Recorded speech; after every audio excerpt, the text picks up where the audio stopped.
Blessings and blessings, family. This is one of those videos that I didn't necessarily want to make. However, I thought it would be a gift. I thought it would be a portal, a window, an opening to some of the microaggressions and subtle elitism and entitlement and miseducation as it pertains to certain classes of people. Yep, did air quotes there because classes of people is an oxymoron in many ways. So I'm at a party the other day and a small gathering with some people who I've been sort of semi-quarantining with here in Austin, Texas. Some of these people I know really well. Actually, yeah, only 2 people at the party I knew really well. Everybody else are sort of newer acquaintances. But we're all sort of locking arms and spending a little more time together during these times. And oftentimes I find myself being the only Afro-amazing human in the room. And that comes with its own challenges. However, I'm clear that I chose this skin suit and I chose this United States of America. Because there's something about truly understanding joy in the highest heights of it when you also know the other side of it, no matter what's in your bank account. So I was having a conversation with a newer friend, and I mentioned that I had just got one more gun for my wife, Alexi.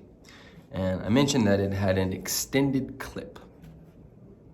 And this particular person has shown up as chauvinistic when it comes to women, and just like overall cocky. Me being in the work and being somebody who does my best not to, project.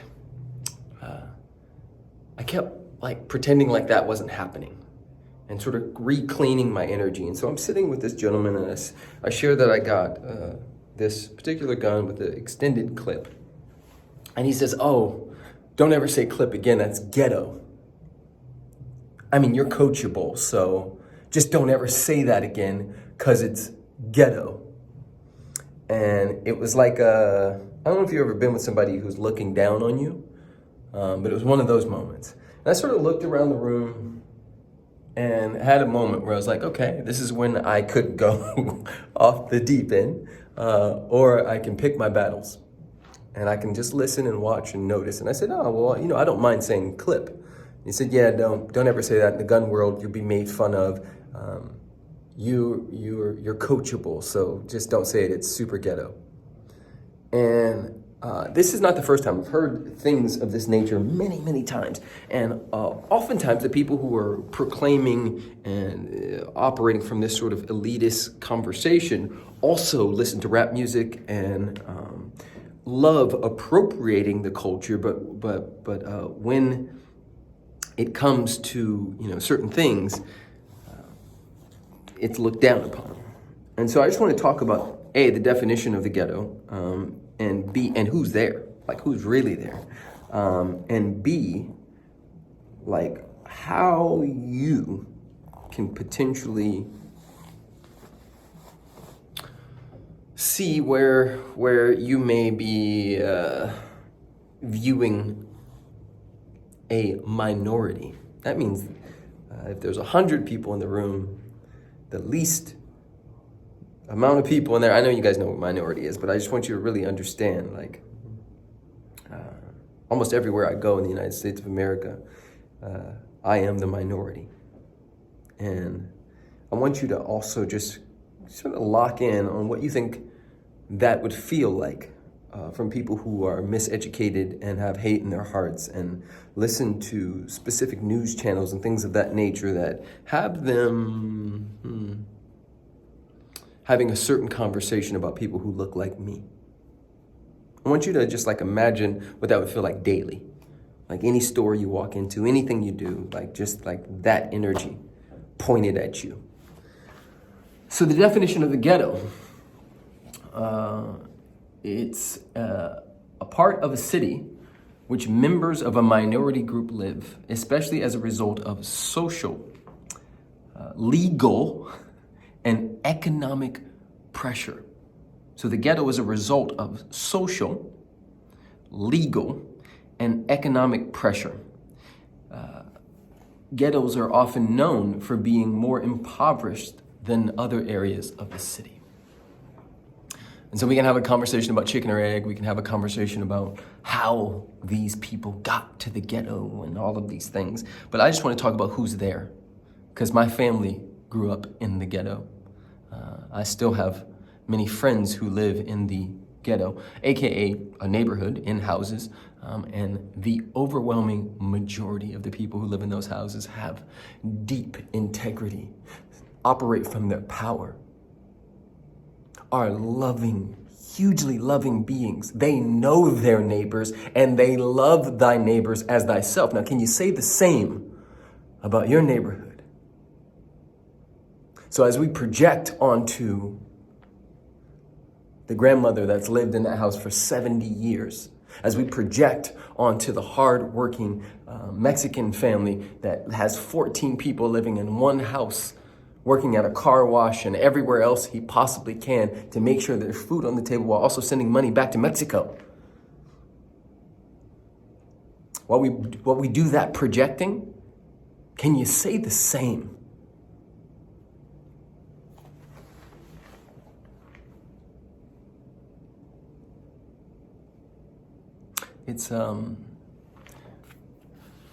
It can be hurtful to be misunderstood and to be used as some pawn or puppet in somebody's sick game. I'm having a conversation with this friend very soon, actually this Thursday, about all of this, but I thought it would be needed and necessary for me to potentially just teach a little bit. Leave a comment below with what you're aware of. And, if you're feeling froggy and bold, where you've played that game, where you've made up stories about people or used particular language. And just so you guys know, when Kim Kardashian wears cornrows and everybody says, oh my God, she made up a new hairstyle. And cornrows were used by Black women to map out escape routes during slavery. That's what people mean when they say appropriating the culture. When Elvis Presley shakes his hips and everybody says, oh my God, look at that. When Eminem raps just like every other Black rapper before him. When Justin Timberlake does hip hop dancing and we pretend like Usher doesn't exist. When, I could go on, but I won't. That's what people mean. So, I love you. We're all doing the best we can from where we can with the tools and consciousness we have available, and let's just do better. Blessings and blessings.